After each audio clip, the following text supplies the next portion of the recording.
Bismillah ar-Rahman ar-Rahim. Second part of our lecture about diabetes mellitus will continue on the management, and then we come across the acute and chronic complication of type 1 DM in children. Last lecture we talked about the insulin usage and the regimen of usage in the case of a classical presentation or patient after recovery from DKA. Now we come across the management of diabetic ketoacidosis. There are important points regarding the fluid, the potassium, the use of sodium bicarb, and then we will summarize this when we talk about the guidelines for the management of diabetic ketoacidosis in children. Reversal of the DKA is associated with inherent risks that include hypoglycemia, hypokalemia, and cerebral edema.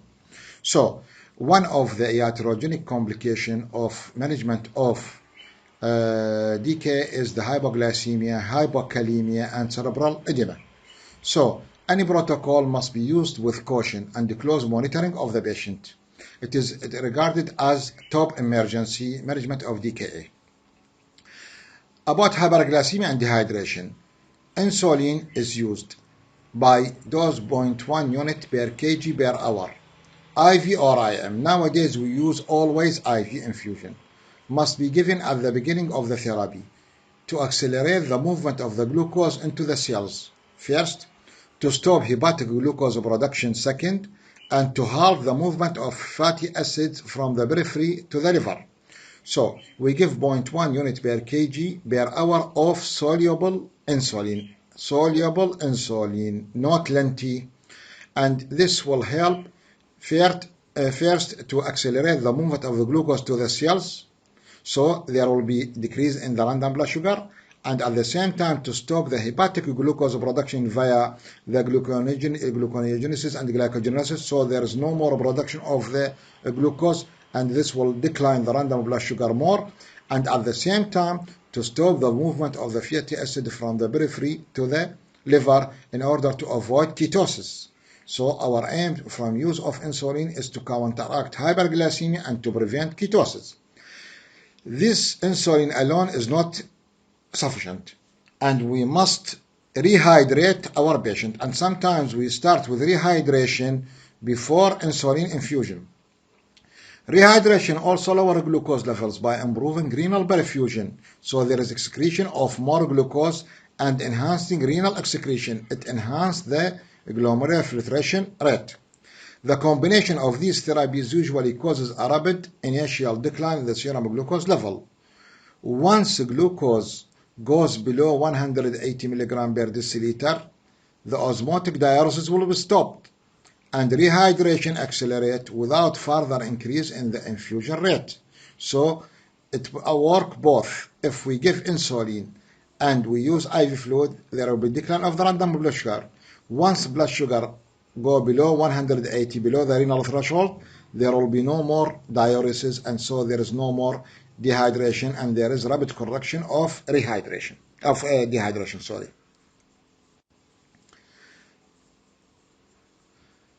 Repair of the hyperglycemia occurs well before correction of acidosis. Sometimes we find random blood sugar decline from 300 to 100. But still the patient have ketoacidosis. Therefore, insulin is still needed to control fatty acid release after normal glucose level are reached.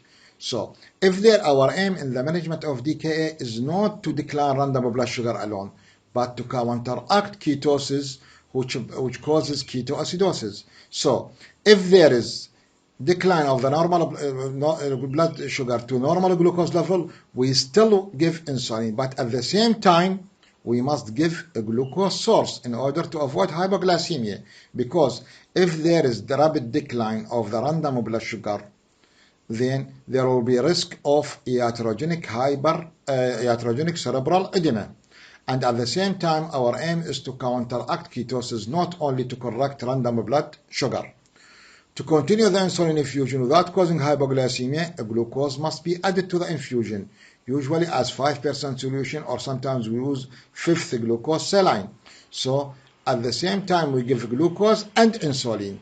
This will lead to counteract acidosis. Glucose should be added when the serum glucose has decreased to about 250 mg per deciliter, so that there is sufficient time to adjust the infusion before the serum glucose falls further and the patient may go into hypoglycemia. The insulin infusion can also be lowered from the initial maximal rate once hyperglycemia has resolved. So, we said that the dose of the insulin will be 0.1 unit per kg per hour. If there is a correction of hyperglycemia but still the patient have acidosis, so we give a glucose water. In addition, we use insulin in a lower dose, that's to say 0.05 unit per kg per hour, half the dose, in order to avoid hypoglycemia. During repair of fluid deficit, we must take in consideration the potential risk of cerebral edema.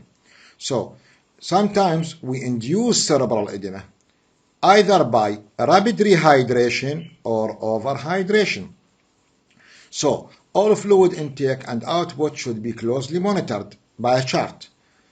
Limited ice chips may be given as a minimal oral intake. So we stop oral intake, and if the patient still have dry mouth, we give limited ice chips just to suck in order to avoid the dryness of the mouth, which makes the baby irritable. Although patients with DKA have a total body potassium deficit, the initial serum level is often normal or sometimes elevated, because they are shifting, during acidosis, they are shifting of the potassium from the intracellular compartment to the extracellular compartment. So when we measure the serum potassium, it may be normal, it may be low, or sometimes may come as normal or even elevated.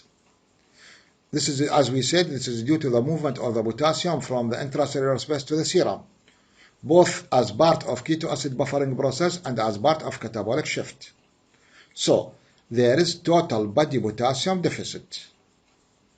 Potassium can be added to the IV fluid infusion after ensuring urine output in a dose ranging from 20 to 40 milliequivalent per liter.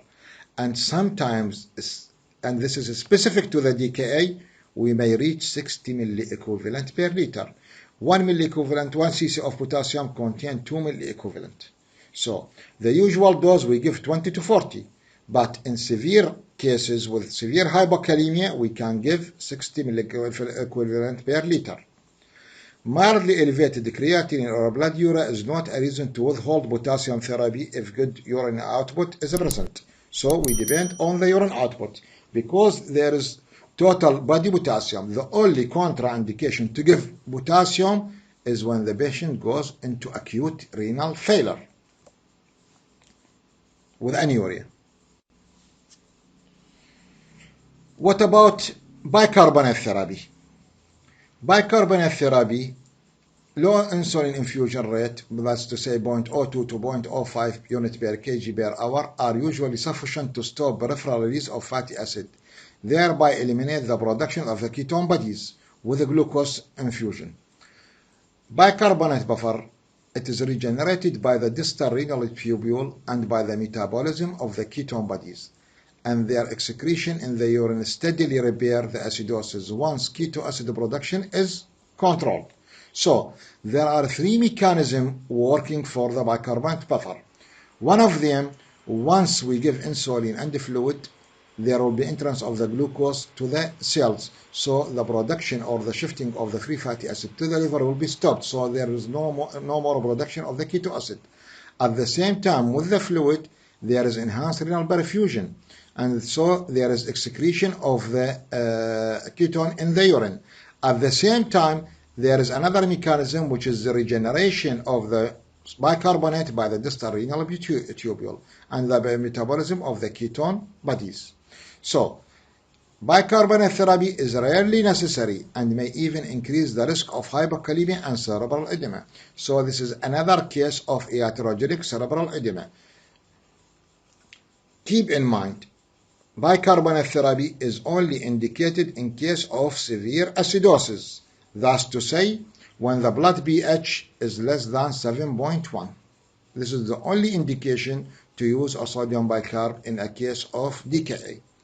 Persistent acidosis may indicate inadequate insulin or fluid therapy or there may be infection should be treated, or rarely there is lactic acidosis. So, with our management by fluid and the insulin and potassium supplement, there will be correction of the acidosis and no need for sodium bicarb unless there is severe acidosis, pH less than 7.1.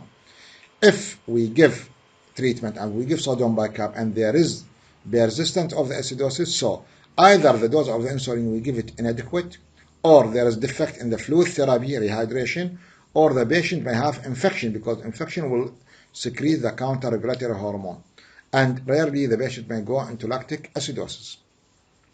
Keeping in mind that urine ketones may be positive long after ketoacidosis has resolved.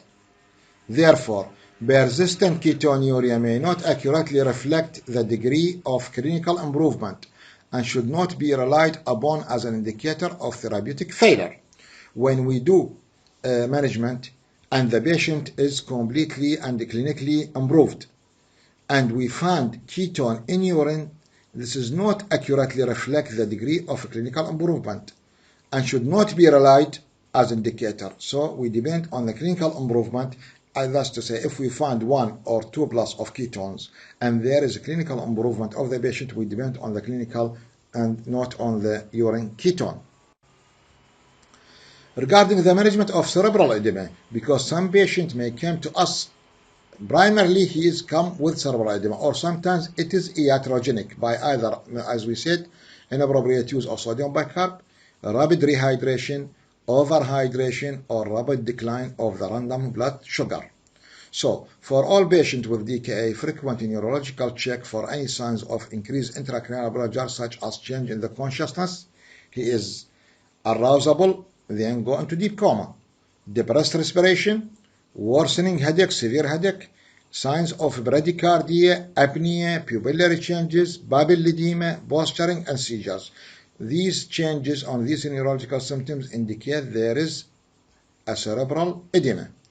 In this case, we either use mannitol, that's to say 10% mannitol. Mannitol 10 gram per ml must be readily available for use at the earliest sign of cerebral edema. It is given in the dose of 0.5 to 1 ml per kg per dose.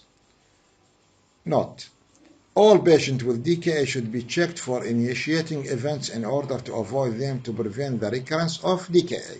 So once we treat the treatment and the patient recovers from DKA, we must find why he developed DKA, especially if he is an old diabetic patient, not any new diabetic patient. Why he have recurrence? Either because of diet control is poor, or because he's stopped insulin, or there's infection. We must treat the cause in order to avoid recurrence of the DKA. Admission to the emergency unit. Any patient with DKA should be admitted. Please never discharge a patient with a DKA because it is a top emergency, and sometimes if the patient is in mild DKA may come to you on the second day in severe DKA with loss of consciousness. ABC, airway breathing circulation, as an anticomatose patient and O2 to be delivered via mask. IV line, and usually we put 2 IV line, and aspiration of blood for random blood sugar, blood urea, creatinine, serum potassium, sodium, chloride, complete blood picture to find if there is element of infection, blood culture if the patient is febrile and we suspect infection, and astrap, what is to say, blood gas analysis to order to find the bicarbonate level and to find the pH of blood. Also, we send urine for ketone, for sugar and bus cell if there is UTI because they are liable for UTI. Regarding the hydration, calculation of the deficit and the maintenance of the fluid, and to be replaced over 36 to 48 hours because it is regarded as hypertonic or hyperosmotic dehydration. So, we calculate the fluid according to the deficit and the maintenance, and always we regard the degree of dehydration is more than clinically assessed because it is a hypertonic dehydration, and sometimes the signs of dehydration will not be apparent as the severity of dehydration. That's to say, in severe dehydration, we must have tachycardia, hypotension, and loss of skin turgor.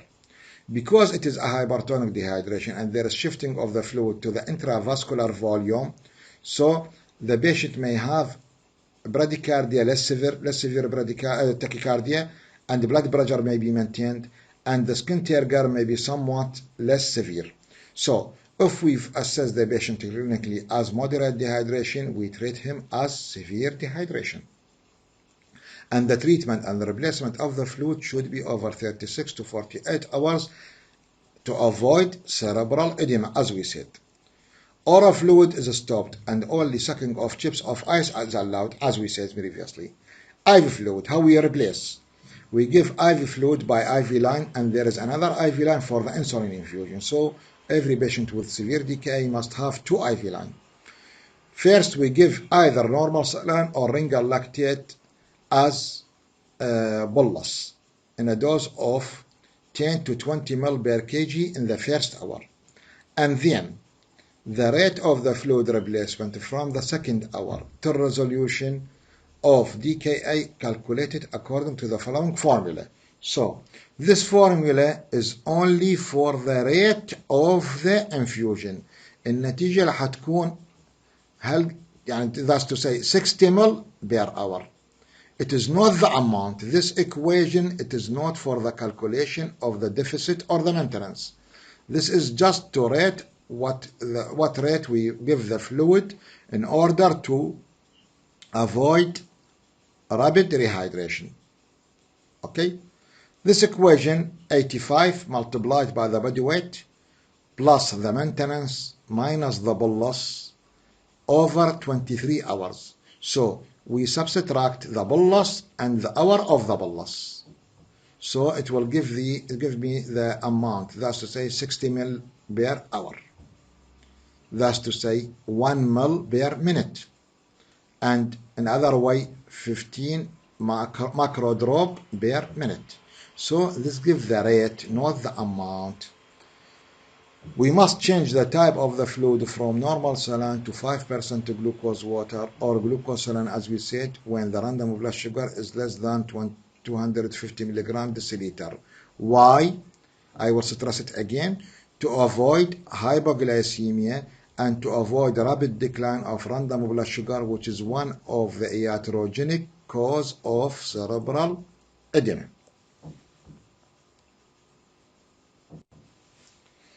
Regarding the KCL, the patient is hypokalemic even if the serum potassium was normal, because there is total body depletion of the potassium, and we give 20 to 40 milliequivalent and sometimes increase to 60 milliequivalent, as we mentioned that earlier.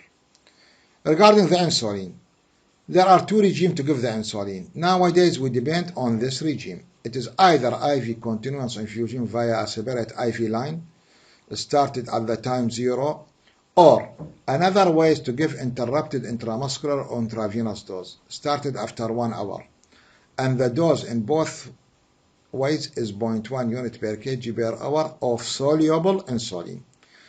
In some centers there is no IV infusion set, what's said EVAC, which controls the drop of the insulin. So they use either interrupted intramuscular or intravenous, but preferably IV continuous infusion should be given, because the half-life time of insulin is only half-life time, that is to say in pharmacology T over half, T nos, equal to 4 to 6 minutes. So it should be given via infusion, continuous infusion. And we changed to subcutaneous insulin and start oral fluid when there is no emesis or acidosis with normal electrolytes. When there is a clinical improvement and there is biochemical improvement, then we change to subcutaneous insulin, and we give the first dose of subcutaneous insulin half an hour before stoppage of the IV infusion. Why? In order to avoid the gap, because subcutaneous insulin, it has to start the onset of action will be after 30 minutes. So we give the first dose of subcutaneous soluble insulin half an hour before we stop the IV continuous infusion. And we will see how to prepare the infusion of the insulin later on. Regarding the sodium bicarb, as we said, only use in severe acidosis when the pH is less than 7.1 in a dose of 20 to 40 milliequivalent. 1 ml equal to 1 milliequivalent, not like potassium. In potassium, 1 ml equal to 2 milliequivalent, while in sodium bicarb, it is 1 ml equal to 1 milliequivalent, and should be given in infusion with a fluid, not direct. Because if we give sodium bicarb and there is no indication, it may cause cerebral edema. Mannitol can be used if signs of cerebral edema appear in a dose of 1 gram per kg per IV fluid, IV infusion, and we can repeat the dose twice per day until their improvement. Some centers may use hypertonic saline, 3% hypertonic saline infusion, and in severe cases of cerebral edema, the patient may need RCU, that's to say keep on ventilator with hyperventilation by using ventilator. 10th, antibiotic is if the infection is present, we must use antibiotic. Checking for the initiating event, as we said. How we prepare the insulin infusion? Either we put 50 units of soluble actrapid insulin in one pint, that's to say 500 cc normal saline. 50 over 500, it will be equal to 0.1 unit per cc per ml. And we use evac to control the rate of the infusion. Okay, a specific device to control the rate. This amount is large amount for the baby to use over 1 day. So sometimes we do a modification. We use a microdrip burette that's used for the neonate, and we put 10 units of soluble insulin for every 100 cc normal saline. Okay, for 10 over 100 equal to 0.1 unit per cc. In either ways, you must flush 1 cc per kg rapidly to saturate the insulin receptors, and then the rate will be 1 cc per kg per hour, which is equal to 0.1 unit, as we said in management of DKA. It is equal, 1 cc equal to 60 microdrop, قطرة صغيرة. So if we subtract نختصر 60 ويا 60, it will be 1 microdrop per kg per minute. So if the patient weighing 30 kg, so we give 30 microdrop per minute. If his weight 20, we give 20 microdrop per minute. If the random blood sugar decline and we must give half the dose, we give, if he is 30, we give 15 microdrop per minute. If he is 20 kg, we give 10 microdrop per minute. So for easier calculation. In addition, never forget the flow sheet or the follow-up sheet for diabetic ketoacidosis, which include all these data. This is very important, and you will see it in the emergency when we go to the clinical practice. And this is the chart. It contains name, age, body weight, surface area, and date. This is very important. Time, pulse rate, blood pressure, respiratory rate, how much the random blood sugar. This is on hourly basis. Fluid, plus minus potassium, input and output. What the insulin dose he is receiving, what the pH of blood, what the serum potassium, serum sodium, or presence of ketone in urine, and the neurological examination, and any notes should be recorded here. This is for every hour over 36 to 48 hours in severe DKA. Sometimes we have mild DKA, so the duration will be less according to the degree of the dehydration and the severity of the DKA. But we will talk to you, it is about the severe DKA, and this flow sheet should be continuously present. In acute phase, the family must learn the basics, which includes first monitoring the child blood glucose and urine ketones, by assessing the random blood sugar using a quick device. Preparing and injecting the correct insulin dose subcutaneously at a proper time. So they should know how to do the insulin injection and at the appropriate site. Recognizing and treating low blood glucose reactions. When the patient had hypoglycemia, how to deal with it and how to record it. And should have a basic meal plan. What are the meal plan for him? Most families are trying to adjust psychologically to the new diagnosis of diabetes in their child and thus have a limited ability to retain new information. Once we talk with them, some of the information will be kept in their mind and sometimes they will forget. So, written materials covering these basic topics help the family during the first few days. And so, we do education and we give them written material and sometimes recording our voice in order not to forget our notes. But keep in mind, we are talking about the acute management. We never come across the chronic complication of the DM, which occurs years after. About the nutritional management. Nutrition play an essential role in the management of patients with type 1 DM, and this is of critical importance during childhood and adolescence, when appropriate dietary intake is required to meet the needs for the energy, growth, and the pubertal development. The difference between type 1 and type 2, type 1 in children, we are dealing with a child. The child should grow, should have energy to work, to play, and also for the pubertal development. So they should have a balanced diet. There is no restriction. There is no restriction apart from sweets. Other items should be given for the patient, but in a specific way. The caloric mixture should comprise approximately 55% of carbohydrate. So more than 50 is carbohydrate, 30% fat, and 15% protein. So the majority is the carbohydrate, but 70% of carbohydrate should be derived from complex carbohydrates such as starch. And we want to have in our meal as a starch is the rice, the wheat, and the potato. So either the patient have in a meal, either have a rice or a wheat or a bread, that's to say bread, or potato. Intake of sucrose and highly refined sugar should be limited, not prohibited. But when we talk with the patient, at the first time we told them should be prohibited. But still the family will give the patient some sweet and refined sugars, which could be limited. So we told them prohibited, although it is limited.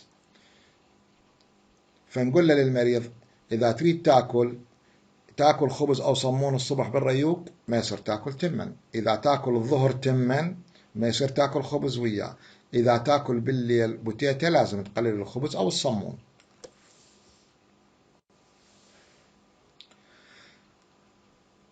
There is what is called carbohydrate counting, which become a mainstay in the nutritional education and management of patients with DM. Each carbohydrate exchange unit need 1 unit of insulin. Is variable and must be calculated for each patient, but roughly it is about 15 grams of carbohydrate.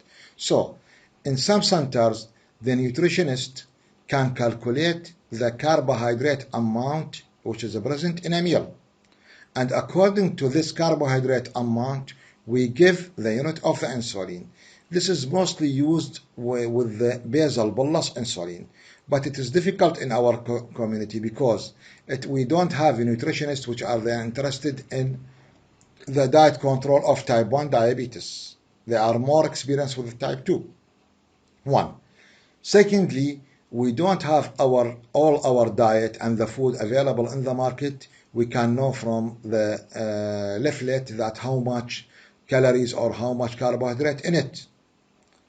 And in addition to that, we are dealing with a child. Sometimes we can calculate the amount and we can give the appropriate dose of the insulin, but we find rejection from the patient to eat. he may eat half of the meal and then he said, I will not take more, because we are dealing with a child, which may go, so the patient may go to hypoglycemia. And once hypoglycemia occur, we give him sweets and refined sugars, and he will repeat it again in order to have sugars again. لذلك احنا عادة هاي صعب نستخدمها مجتمعنا. اولا لانه ما عندنا طبيب اختصاص تغذية يقدر يحسب لنا الكالوريز and carbohydrate content. إضافة إلى ذلك الأكل اللي موجود بالسوق مو شرط موجود به amount of the carbohydrate، مثل الصمون، مثل الخبز اللي ناخذه من المخبز أو من الصمون أو من الفرن. إضافة إلى ذلك نوبات نصطدم مع الطفل بحيث الطفل يعاند، واحدة من صفات الأطفال هو العناد، فقد نحسب له الجرعة وننطيه جرعة، بعدين يأكل شوية من اللفة أو من الأكل ويقول ما أريد، فالحيروح بهايبوغلاسيميا. if he develop hypoglycemia نضطر ننطيه شربة أو عصير، وذاك الوقت اللي حيرجع ويكررها مرة ومرتين حتى يحصل على العصير اللي يريده. Patient and their families are provided with information regarding the carbohydrate content of different food and food label readings. This is mostly outside. The total daily caloric intake is divided to provide 20% at breakfast, 20% at lunch, and 30% at the dinner, leaving 10% for each of the mid-morning, mid-afternoon, and evening snacks, if they are desired. So, sometimes the patient may need to have 6 meals, 3 major meals and 3 snacks, especially if we are using 2 daily regime. While in basal bolus, snacks is not essential because there is no peak of the lactose insulin. Emphasis should be placed on regularity of food intake and non-consistency of carbohydrate intake. مو بالضرورة نصر على الأمount of the carbohydrate، أهم شيء هو انتظام الأكل، وجبات الأكل. What about monitoring? The success in the daily management of the diabetic child can be measured by the ability of the family and subsequently the child in assuming responsibility for daily diabetic care. Monitoring include insulin dose, how much the insulin dose he should have, if there is unusual physical activity because it may cause hypoglycemia. What about the dietary changes, if he's changing his diet habit? What are the incidents of hypoglycemia, how much recurs, and what is the severity? If there is intercurrent illness, and other items that may be influence the blood glucose. So, all these should be noticed and kept in mind and recorded to be present when they consult the endocrinologist for the controlling of their random blood sugar. Self-monitoring of blood glucose, which is the AccuCheck device, is an essential component of managing diabetes by AccuCheck device to measure the blood glucose within 1 minute. Parent and patient should be taught how to use the device and measure the blood glucose at least 4 times daily, before breakfast, before lunch, before supper, and before bedtime, and record the result and other notes in a special notebook to be reviewed with the doctor during follow-up visit. So every patient should present to us while he's our consultation unit to present the reading of random blood sugar, because according to the readings and according to the notes of other events, we can monitoring and regulate the insulin dose. This is the AccuCheck device. موجود بكل الرادات، تقدرون تشوفوه قسم العوائل عندهم. This is the device, this is the bin to have the blood in order not to see the needle, and this is the strip of the AccuCheck device. And this may come in the exam of OSCE station, how to learn the patient to use the AccuCheck device, and we will explain to you while we come in during stagiaire training.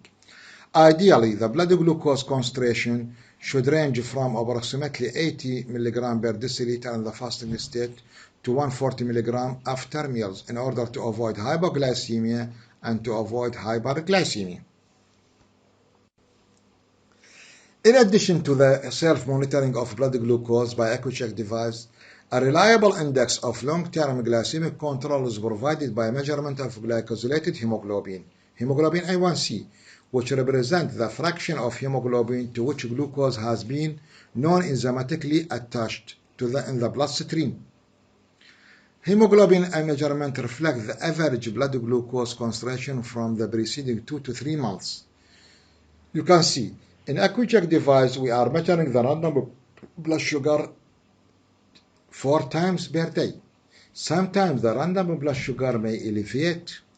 In another time, note this the time of the measurement. So, to have an overview and index of the control, we depend on the hemoglobin A1C, which should be done every 3 months.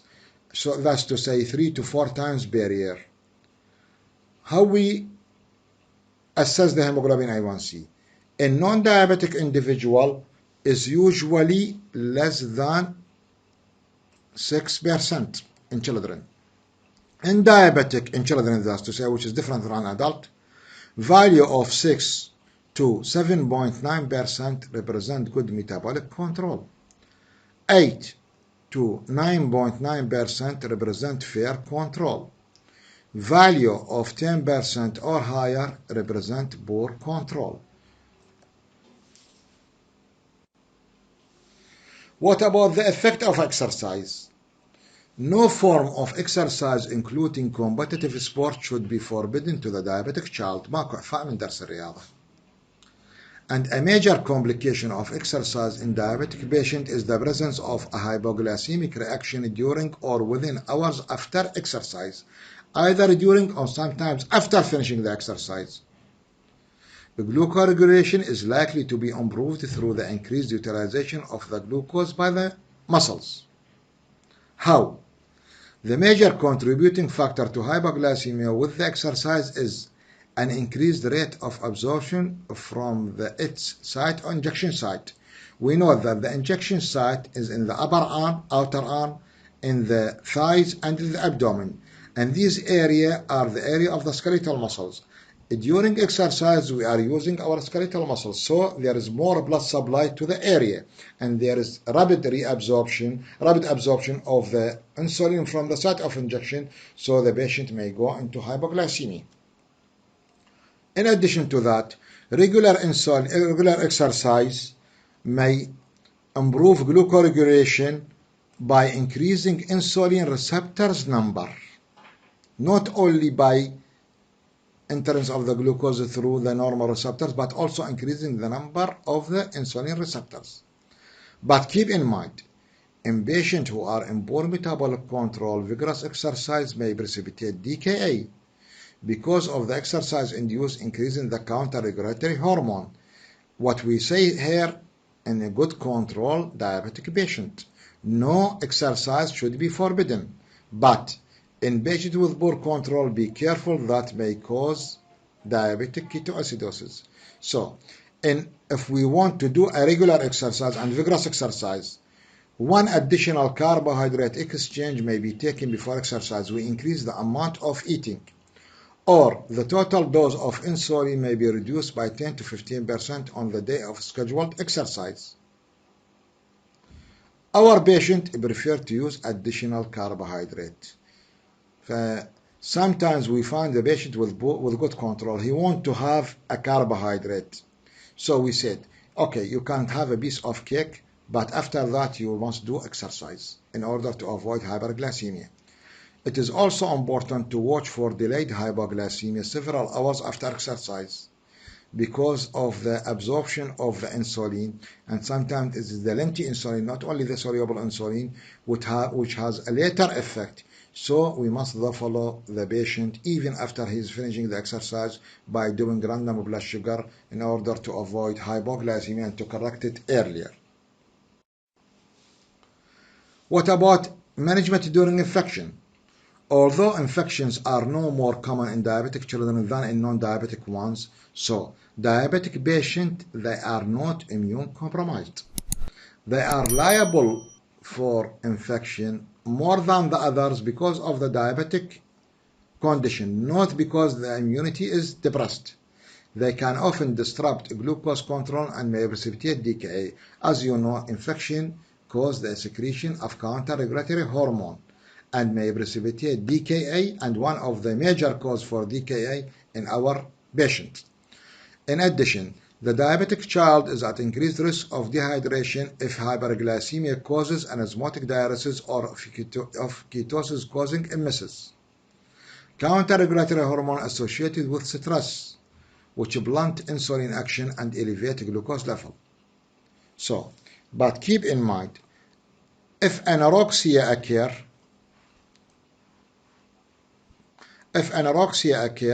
however, lack of the caloric intake increases the risk of hypoglycemia. Although children younger than 3 years tend to become hypoglycemic and older children tend toward hyperglycemia, the overall effect is unpredictable. Specifically, when the patient develops vomiting or anorexia, and more specifically, if the diabetic patient develops acute viral hepatitis. Because in acute viral hepatitis, there is anorexia, there is nausea and vomiting, and there is interruption of the glycogenolysis and gluconeogenesis because of the diseased liver, and the diabetic patient may go into hypoglycemia. So any diabetic patient develop viral disease or acute viral hepatitis or viral illness should be admitted and monitoring for the blood glucose. In either case, frequent blood glucose monitoring and adjustment of insulin doses are essential elements of sick day guidelines. One regime to counteract this is either to add 10 to 20% of the total daily dose, not like hypoglycemia when during exercise we decrease the dose, as extra bit before each meal, in addition to the usual daily dose if hyperglycemia developed, specifically in patients with 2 daily doses. So we add an extra dose of extra bit. The overall goal are to maintain hydration, control the glucose level, and to avoid ketoacidosis. Now we came for the complication of the management. One of the important complications of management is the hypoglycemic reaction, and it is a major limitation to the tight control of glucose level most children with type 1 can expect.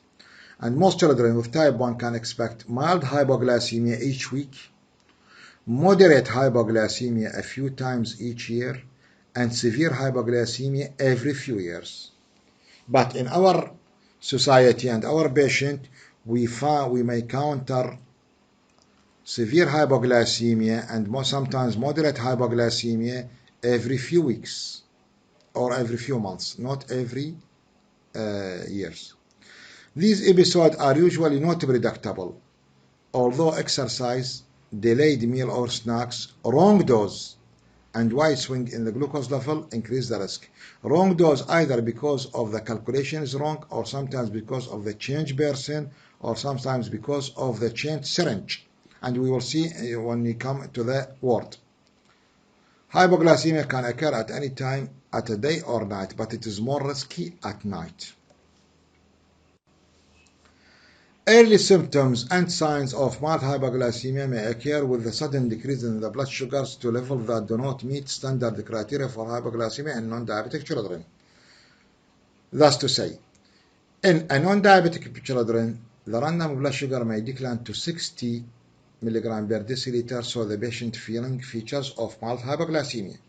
But in diabetic patient, sometimes he felt the signs of mild hypoglycemia with blood sugar 80 or sometimes 90. What are the signs? Pallor, sweating, that's to say cold sweating, apprehension, hunger, tremor, and tachycardia, all due to the surge in catecholamines as the body attempts to counteract the excessive insulin effect. Because of the excessive insulin effect, there is surge of catecholamine, and all these symptoms related to the catecholamine. Sometimes behavioral changes, irritability, and aggression are more prevalent in children. As the glucose level declines to a further, Cerebral glucopenia, that is decline of reaching of the glucose to the brain, occurs. So the patient have drowsiness, personality changes, mental confusion, and impaired judgment. Moderate hypoglycemia, progressing to inability to seek help and seizures or coma and severe hypoglycemia. In another way, mild hypoglycemia, the patient can help himself because he is still conscious and there is no drowsiness. In moderate hypoglycemia, there is drowsiness, personality. He can ask for help, but he cannot help himself. In severe hypoglycemia, no, he is comatose, so he is in need. He cannot ask for help, and he is in need for emergency help. A prolonged severe hypoglycemia can result in a depressed sensorium or stroke-like focal motor deficit that persists after hypoglycemia has resolved. Although permanent sequelae are rare, severe hypoglycemia is frightening for the child and the family and can result in significant reluctance to attempt even moderate glycemic control. Important counter-regulatory hormones in children include growth hormone, cortisol, epinephrine, and glucagon, as we said earlier. The latter two seems more critical in older children, thus to say epinephrine and glucagon. Many older patients with long-standing type 1 DM lose their ability to secrete glucagon in response to hypoglycemia. In addition, in young adults, epinephrine deficiency may also develop as part of general autonomic neuropathy. So there is a defect in the secretion of glucagon and there is defect in the secretion of epinephrine. This substantially increases the risk of hypoglycemia because the early warning signs of declining glucose level are due to the catecholamine release. So the patient, he is not feeling the pallor, the tremor, the tachycardia, and he may go into more hypoglycemia. And the first regulatory mechanism or counter-regulatory is the response by the glucagon. If there is defect of the glucagon, so the patient may go into what is called as hypoglycemia and awareness. He go into severe hypoglycemia and he may lose consciousness without preceding signs and symptoms of mild or moderate hypoglycemia. And this can reduce the ability to restore euglycemia, so what is called hypoglycemia-associated autonomic failure. Avoidance of hypoglycemia allows some recovery from this unawareness syndrome, and this is very risky because the patient may go into deep coma and sometimes we have death because of severe hypoglycemia, which is not noticed by the family. How we manage hypoglycemia? The most important factor in the management of hypoglycemia are: first, understanding by the patient and the family the symptoms and signs and reaction, and anticipation of non-precipitating factors such as sport activity. Tighter glucose control increases the risk. So the patient and the family they must know the symptoms and signs. And sometimes it is said it is better to induce hypoglycemia before discharge the patient from the hospital in order to make sure that they know what are the signs and symptoms of hypoglycemia. A source of emergency glucose should be available at all times and places, including at school and during visit to the friends. There must be a source of glucose. But in our children, they always use this glucose source. They claim that they have some source of hypoglycemia in order to have these sweets. So compliance is very important in this situation. If possible, it is initially important to document the hypoglycemia when the patient have mild or moderate hypoglycemia, because sometimes they are misleading us. But in severe hypoglycemia, we must treat before doing the check. Any child suspected of having moderate to severe hypoglycemia should be treated before testing. We are not stop the treatment because we must test before. So in mild we can't do it, but in moderate to severe we must treat. It is important not to give too much glucose to the patient. We give only 5 to 10 grams should be given as a juice or sugar-containing carbonated beverage or candy, and the blood glucose should be checked 15 to 20 minutes later. Patient, parent, and teacher should also be instructed in the administration of glucagon when the child cannot take glucose orally. An injection kit of glucagon should be kept at home and school. We give the patient a glucagon injection. This is contain 1 milligram of glucagon in 1 ml. If the patient develops severe hypoglycemia, the family or the parents or even the teacher should know how to give it. It is given as intramuscular dose injection 0.5 milligram if the child weighs less than 20 kg, and the whole vials or the kit as 1 milligram if more than 20 kg. This produces a brief release of glucose from the liver and counteract hypoglycemia until we give them the proper management, either orally or by IV glucose. Parent must be prepared to take the child to the hospital for IV glucose administration if necessary, if the patient does not regain consciousness. There is another complication of treatment as Somogyi phenomena, Down phenomena, and brittle diabetes. How we can differentiate between these phenomena? In both Somogyi phenomena and Down phenomena, there is increase in the blood glucose level with ketosis in the early morning hours before breakfast. The patient came with high blood glucose in the morning. So, either the dose of the previous night, of the dose of insulin in the previous evening, either it is low dose, so there is what is called Down phenomena, in which it is due mainly to overnight growth hormone secretion and increased insulin clearance. It is a normal physiological process seen in most non-diabetic adolescents who compensate with a more insulin output at the time of the growth hormone secretion. But in a diabetic patient, because we give the insulin, it is not the internal secretion by the pancreas, it cannot compensate for this growth hormone. So the dose of the insulin we give it in the previous night is not sufficient. So we need to increase the evening lengthy insulin, especially in the 2 daily dose. So in Down phenomena, there is hyperglycemia at night, hyperglycemia during midnight, and hyperglycemia in the morning, and we must increase the dose of the insulin. The Somogyi phenomena is the reverse. It is a theoretical rebound from late night or early morning hypoglycemia. So the patient had receiving high dose of the anti-insulin, and the patient may have hypoglycemia either in the late night or at 3 to 4 a.m. in the morning, early morning.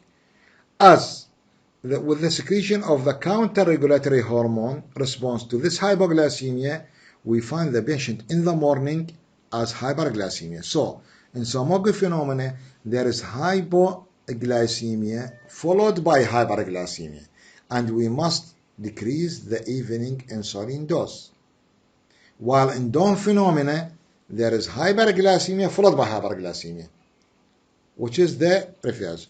How we can diagnose? By continuous glucose monitoring may help to clarify the cause of elevated morning glucose levels. We measure the blood glucose at 3 to 4 a.m. If there is hypoglycemia, so it is Somogyi phenomenon. If there is hyperglycemia, it is mostly Down phenomena. What about the brittle diabetes? A brittle diabetes has been used to describe the child, usually adolescent female, with unexplained wide fluctuation in blood glucose, often with recurrent DKA, who is taking a large dose of insulin, no physiological abnormality, but usually psychological cause. There is a problem between adolescent female and her mothers, and always the patient came with fluctuation in the blood glucose, sometimes go with hypoglycemia, sometimes with recurrent DKA, because of psychological cause, and mostly seen in adolescent female. One of the complications of diabetes and the treatment is non-adherence. Non-adherence, that's to say family conflict. They don't know to use insulin. They are afraid from use insulin and feeling of anxiety. Okay?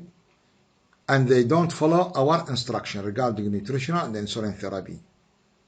And in non-compliance with self-monitoring. They are not managing the random blood sugar. They are not strict to the nutritional and insulin therapy. For different, either because of denial, or sometimes we face it even with educated and sometimes medical staff, because they said that we know how to control our patient or our child, but they are doing bad for their children. Another problem is fear of self-injecting and self-testing. They are feeling injection phobia.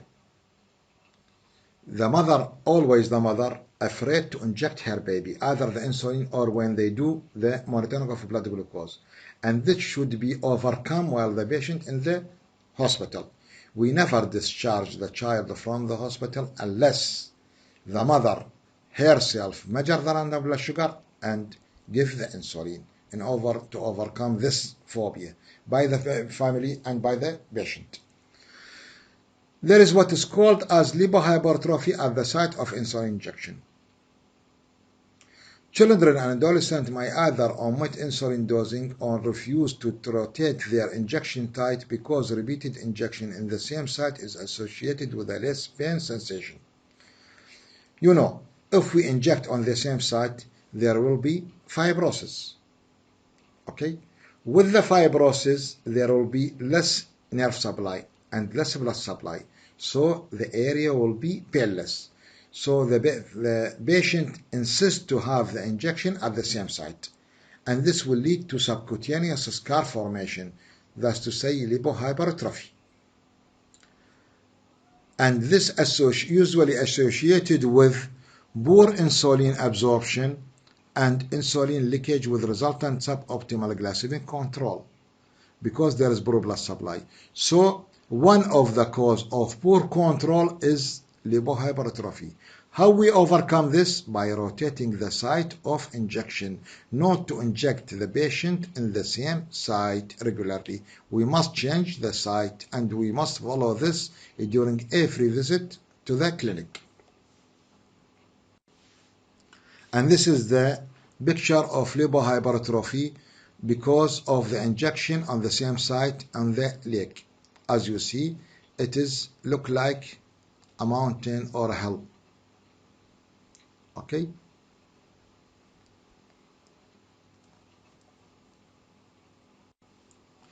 Another complication because of DM, because of the poor control and a prolonged survival that is associated with increased prevalence of complication.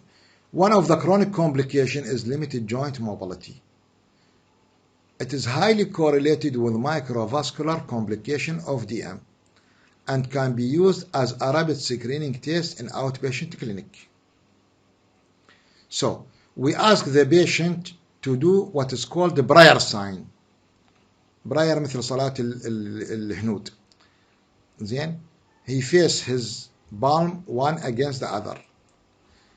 The diabetic patient failed to do complete extension of the interphalangeal. So there is fibrosis in the metacarbophalangeal joint and interphalangeal joint.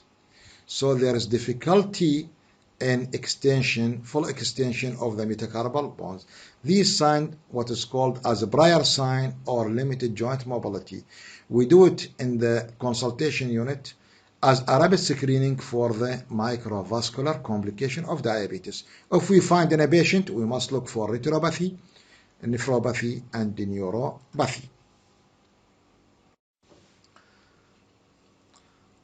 Complication of DM can be divided into three major categories. That's to say long-term complication.